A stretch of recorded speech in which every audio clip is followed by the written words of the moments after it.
Hello guys, today we will see how good of an NBA scout Flightreacts is, so I hope you enjoy this video, and I think not 100% sure, but I think I'll be back to uploading consistently like I used to do, but that will be depending on the schedule this week. So yeah, that's all I had to say. Now let's get into the video, and before you get mixed up, except for the first round, Flight will be drafting for his favorite team, the Golden State Warriors. All three of these players were in the same draft, all of them one and dones. The Sixers had the first pick in this draft, and they already have a great guard running the point.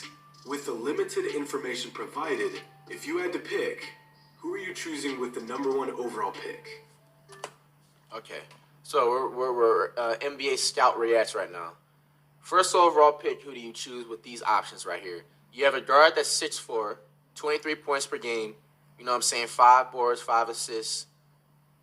Another guard, he's 19 years old, 141 days, so it's not that much of a difference in the other guard. He averages 19 points instead of 23, less assists, less rebounds. I'm not taking him. He's automatically crossed out right now. Then you have a forward, 19 years old, 16 points per game, 7 rebounds. So I'm going with the first one right here. There's no question. I'm going with this guard right here. It's fucking common sense. It's fucking common sense. This is what NBA scouts, you know what I'm saying, sleep on. This is what they do. Some of them will try to be like, okay, I'm going to choose the forward because he can develop, because he has the most boards out of everybody here. I'm going to choose the forward because he can develop, because he has the most boards out of everybody here. So his athleticism, we're going to rely on his athleticism. But not knowing that every small forward is not going to, you know what I'm saying, transfer from being athletic to being a shooter. Is very rare for people to do that. One thing I'll give LeBron credit for is that LeBron did a good job adjusting and transferring himself into more of a shooter type of a player and into the post more. Because when he came into the league the first 3 to 5 years, he was attacking the rim relentlessly and relying on his athleticism, which he should, because he was like the top athlete of the decade has ever seen since Jordan. You know what I'm saying? But not everybody is going to be able to develop a jump shot like LeBron. You know, so that's why probably an NBA scout would probably go with that forward. If he was a guest, he was going to go with the forward right here. So I would go with the guard. What would y'all say? Give you a moment to think about it. I mean, I already thought about it. I'm still going with the decision. I'm going with the guard. 23 points per game. He's 6'4", too. Ain't nobody that's short in the NBA considered technically, have you made a decision? With the first pick in the 2017 NBA Draft, the Philadelphia 76ers select Markelle Fultz from the University of Washington. Hopefully, you've made the correct one, because out of these 3 prospects, one of them has had by far the best NBA career so far. Now, it's still very early.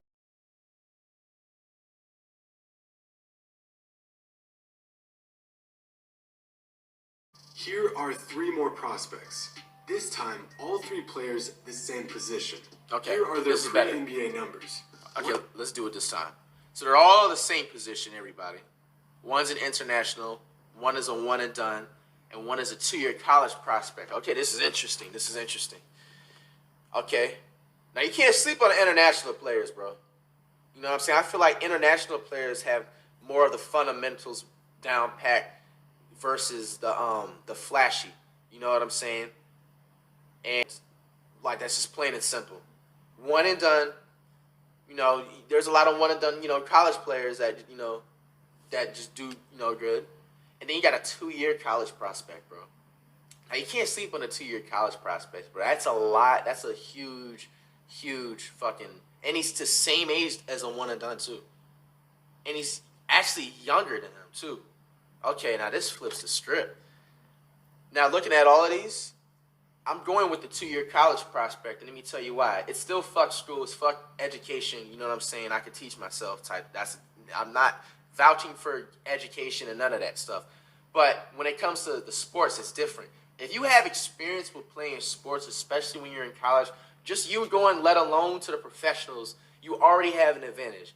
One, your body's most likely going to be in shape because you're already taking the hit and the constant conditioning and everything like that with the college level. I'm not saying the college level versus the pro level is the same, but it's damn near the same. You know, it's getting ready for it. You know what I'm saying?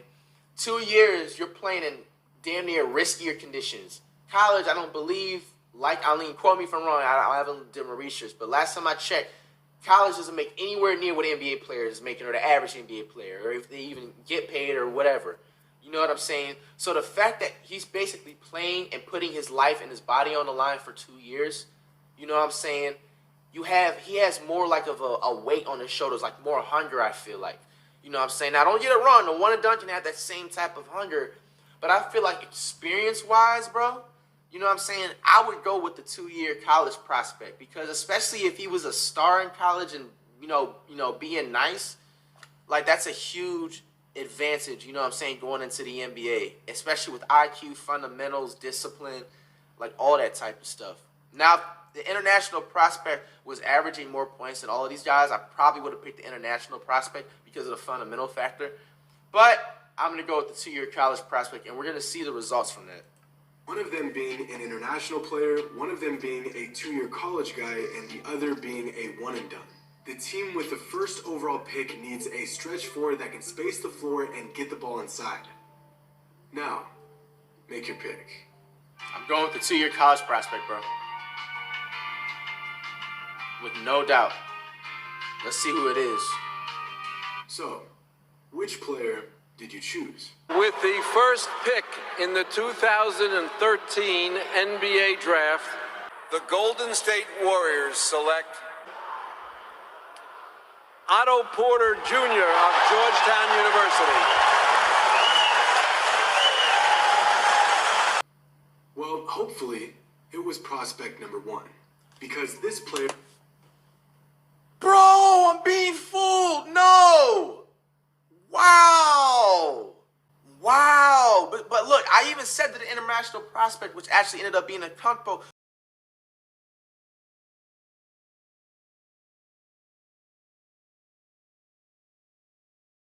This time around, we have 3 guards, each with their own sets of strengths and weaknesses, and all with very different games. In this situation, your team does not need a guard, but you know that the best player in the draft is going to be a guard regardless.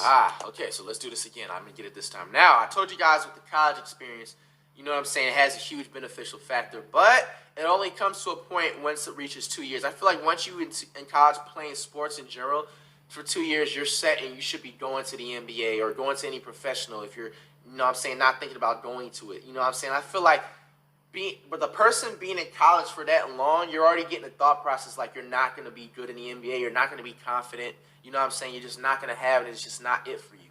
Plus, you can also be playing in a division that's not a lot of competition, which makes you want to stay in college because you get that confidence factor. You get that, yo, I'm just, you know, it and this and that, bro.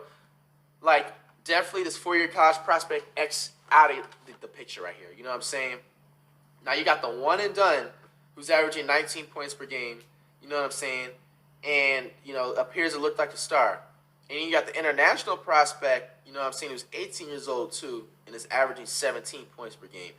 These are very, very hard decisions. And I don't even know, honestly, what I would pick. But I would definitely narrow it down to these two.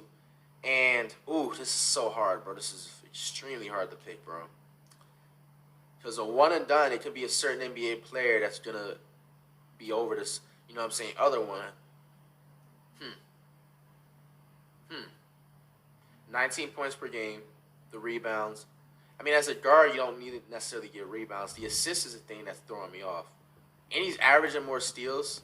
I low-key might go with this international prospect right here, bro. It's just a better stats. It's almost Magic Johnson type of stats. So, who do you pick? It's the international prospect for me. What about y'all? Have you made your choice? With the first pick in the 2020 NBA Draft, the Golden State Warriors select LaMelo Ball from Chino Hills, California. LaMelo Ball. Well, in this case, it's far too early to tell who will be the best. Shit, I guess right. Oh, shit. I guess right. But LaMelo Ball, I thought he was like in the U.S. Maybe just played international and it counts towards that. I guess right. I already know. LaMelo's going to be a star. You know what I'm saying? He just has to get through the final boss of Flight Reacts before he gets to the NBA. You know what I'm saying? But that's a different story, story for another day. But yeah, bro, I told you, I stand by my decision. LaMelo already said he's going to be a star in the NBA.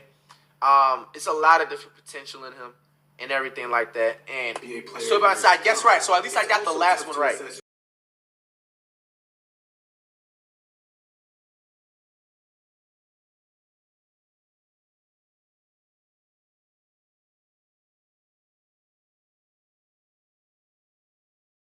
You are in need of a lengthy point guard to bring a spark to your franchise.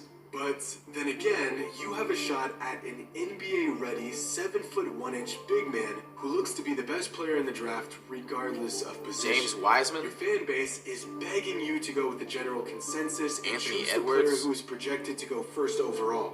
But the 2-year college guy that has proven time after time that he can perform with consistency and efficiency is starting to look like the most reasonable pick. I'm choosing LaMelo. 5 minutes on the clock, and your team is on the board. Oh, he's going to the Warriors. Make your pick. The Warriors got the #1 overall pick this year? We're getting LaMelo Ball. Or we could get that Wiseman dude. He looks like low-key another motherfucking Anthony Davis, bruh.